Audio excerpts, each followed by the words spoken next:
Bueno, vamos a comenzar con el capítulo 2, introducción al lenguaje JavaScript. JavaScript, pues ya hemos comentado que es un lenguaje interpretado, es decir, que se va a ir ejecutando instrucción a instrucción. Entonces va a ir ejecutando esas instrucciones el navegador web, frente a los lenguajes que son compilados, ¿de acuerdo?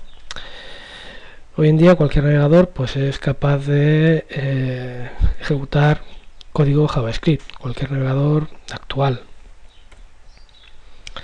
En cuanto a la sintaxis de JavaScript, pues realmente la sintaxis se parece mucho a C++ y Java, aunque hay que tener en cuenta que se parecen en la sintaxis pero se diferencian en muchas otras cosas.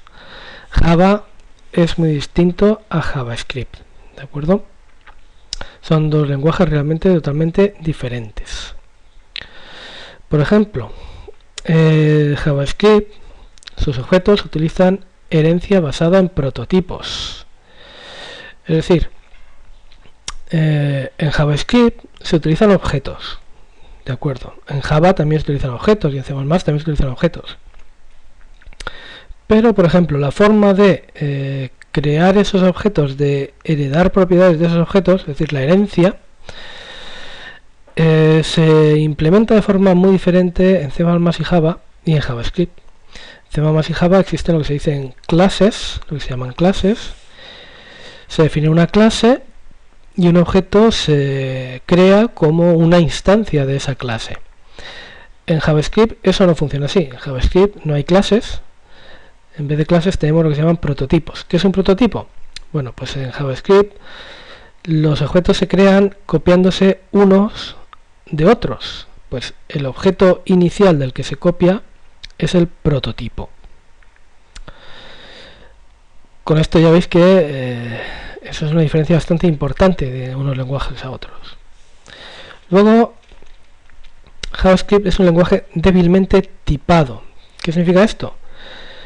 Pues que en JavaScript, aunque pueda parecer un poco confuso, pues en JavaScript una variable va a poder almacenar varios tipos de valor a lo largo de la ejecución del programa, ¿de acuerdo? Y luego, para terminar con esta transparencia, que dice todas sus variables son globales. Bueno, esto yo diría que no es así. En JavaScript pues no todas sus variables son globales. Por ejemplo, si nos vamos a uno de los enlaces que os he dejado en el tema del Moodle, libros web, introducción a JavaScript, en el apartado de variables, pues vemos que una variable se puede definir directamente escribiéndola y utilizándola, ¿de acuerdo? Vale, si tú defines una variable tal cual, así, directamente la escribes y la utilizas, esa variable sí que va a ser global. Pero es que no solo se pueden definir variables así en JavaScript, podemos utilizar la palabra reservada var para definir variables. Las variables en JavaScript se crean mediante la palabra reservada var.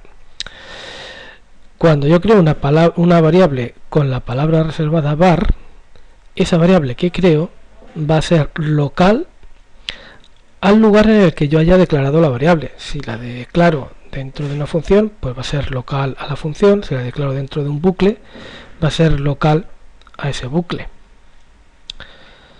Por lo tanto, esta frase pues no sería correcta. Sí que existen variables locales en JavaScript.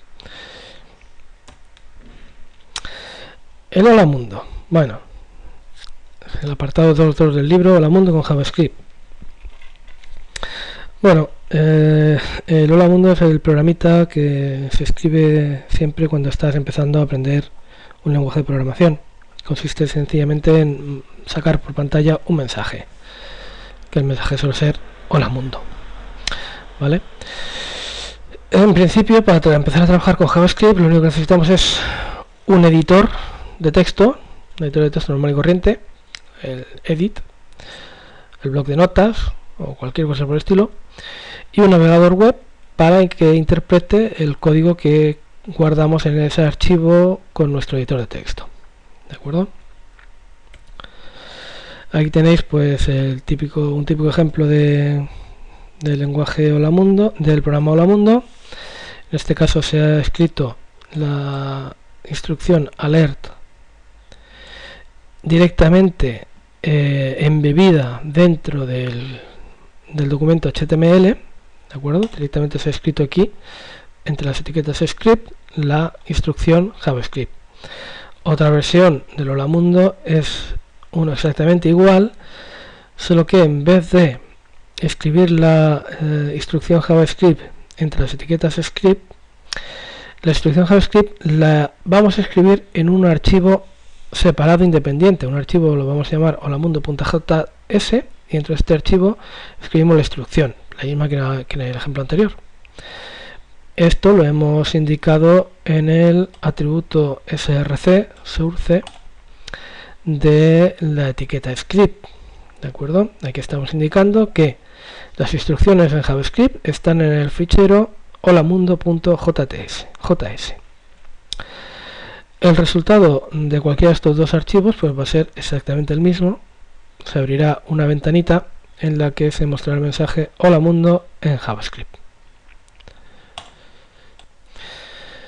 Una cosa que se me ha olvidado comentar, he comentado el atributo src, pero no he dicho nada del atributo type. Bueno, en type lo que estamos indicando es el lenguaje que nos vamos a encontrar en este archivo. En este caso nos vamos a encontrar el lenguaje JavaScript, ¿de acuerdo? Aunque no es obligatorio, pues sí que es muy recomendable utilizarlo. Quiero decir, aunque no hubiéramos puesto aquí nada, que esto no estuviera escrito, pues el programa hubiera funcionado perfectamente, porque el lenguaje que interpretan por defecto los navegadores es JavaScript, ¿de acuerdo? Pero aún así pues conviene especificarlo. Pues hasta aquí el apartado 2.2.